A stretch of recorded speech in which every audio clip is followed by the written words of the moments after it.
So let me paint a picture. You're on Amazon, you find this thing for 25 bucks. You're like, why the hell is it 25 bucks? And you start thinking, maybe it's worth 25 bucks, maybe it's not. But here's the interesting thing about the Wyze Cam. It's called the Wyze Cam. I gotta tell you, I'm always skeptical about stuff costing so little. I actually like this. This seems so neat and so well put together that it almost seems like a gadget that is gonna be quality. And it has some weight to it, not too much, but it has some weight, and it looks unique. It looks classy. So what do we got on the box? Let's see, today we got 1080 full HD, two-way audio, motion detection, night vision, 14 days of free cloud recordings, and 8x digital zoom. So let's go ahead and open it up. So the first thing that catches my eye is when you open it, it has that little hole right there, which right away lets you see the camera. Not something that they had to do, but kind of a nice touch. There's the body of the camera right there. You got a box within a box. Shout out to Wyze for using a quick start guide instead of a manual and putting that all on it. And then within their box within a box, see, they know how to win me over right away, because even though there's a few things in here, this right here, this is what most people do not include. I get it, we all have leftover power bricks from everything that we've ever bought, but I mean, if you want to feel really good and safe about it, you're gonna have to include a power brick with it. Super long cable, so that way it reaches wherever you want to put it. You got your plate, you got 3M adhesive, so that way you can put it on the wall. It has a decent sized hole right there in case, like, I'm guessing you want to screw it on. The only thing that I feel is kind of strange is that they didn't include the screw, which is typically given. All right, so right away on the back, you see the speaker on there. You obviously got your camera in the front. You got the power on the back. Now I know this thing has some sort of a lifter. Without looking at the instructions, I'm gonna attempt to pull it out. I really hope I don't break this. Oh, okay. Oh, there we go, okay. So just don't be scared of it. You gotta pull it.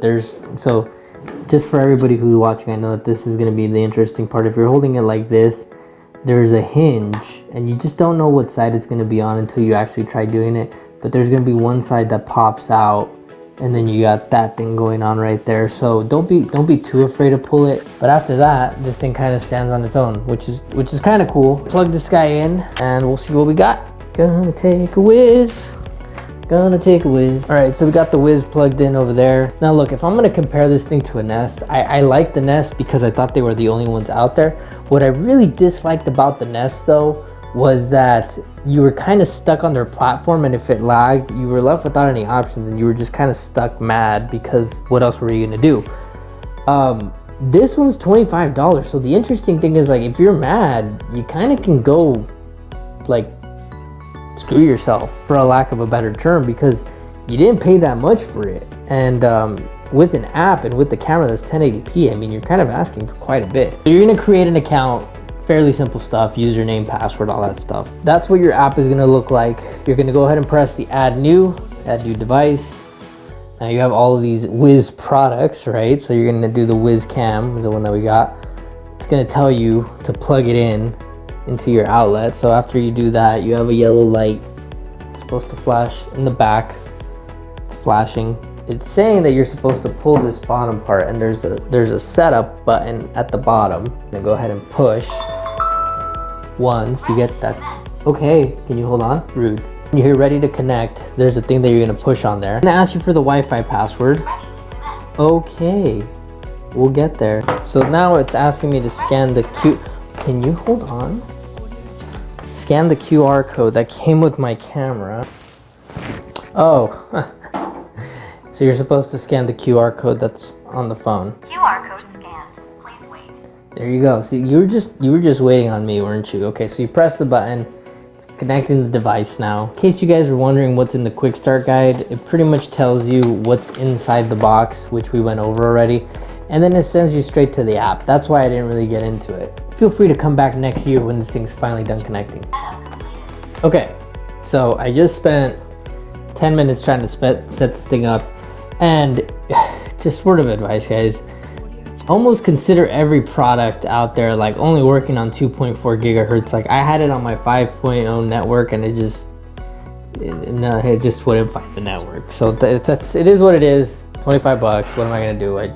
Wasted 10 minutes of my life. So I'm gonna call this thing, what do I want to name my device? Hot garbage. I'm upset. I know you're not hot garbage. I'm a little upset. That's all it is. Here is where I'm at with this product. So it wasn't very clear or specific in the quick start guide that it only works on 2.4. I'm sure it says it on the box, but if I'm here, I probably want it there, right? Second thing I don't like is that right out of the box it needs a critical update, which I chose not to do so I could continue with this, and now I can't find that critical update anywhere. So that's kind of nice. It's connected and reconnected a few times now. By what I saw, it lags about a whole second, so it's not impressive by any means. This sounds like a great platform. I'm a little torn between the price, but I mean it does feel like a nice, good quality camera. I think it's just going to come down to this update, which I can't seem to find. So here's something fun about the firmware upgrade. It gives you the option to upgrade it, but it doesn't tell you where you are in the status. So you're kind of just here waiting, thinking like, when's my camera going to be done? All right, so look, here is what I like and what I don't like. So I got the camera working the other day, and now I have it like here.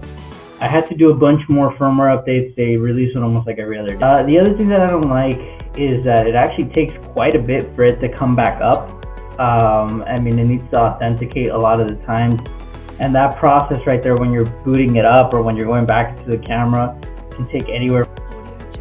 So yeah, it looks like I lost you guys there for a bit, and I'm just gonna stop. All right, so we got the camera working. Look, I'm a little torn just because it was so difficult to get this thing set up and I had to encounter some speed bumps. Usually that's not the case with a lot of these other products. They're kind of just plug and play. They work really, really nice and easy. However, you're looking at a product that's like 90 to 80% cheaper than its competitor. Even if it doesn't have a lot of the same features, even if it takes a little bit longer, as long as it works, I mean, it's something that you should be considering. So would I say buy one of these? I'm gonna go out and say you should definitely be considering one of these. I mean, for the price and for the fact that it's a quality build, this is not something that I would turn away or look away from too easily. So go ahead and pick one up. Go ahead and give your own description of what you think. I mean, I got friends that say they love these things. I'm kind of a little torn. Look, this was In For The Kill Reviews. If you guys like this video, go ahead and hit the subscribe button wherever the hell that thing's at right now. Catch you on the next one.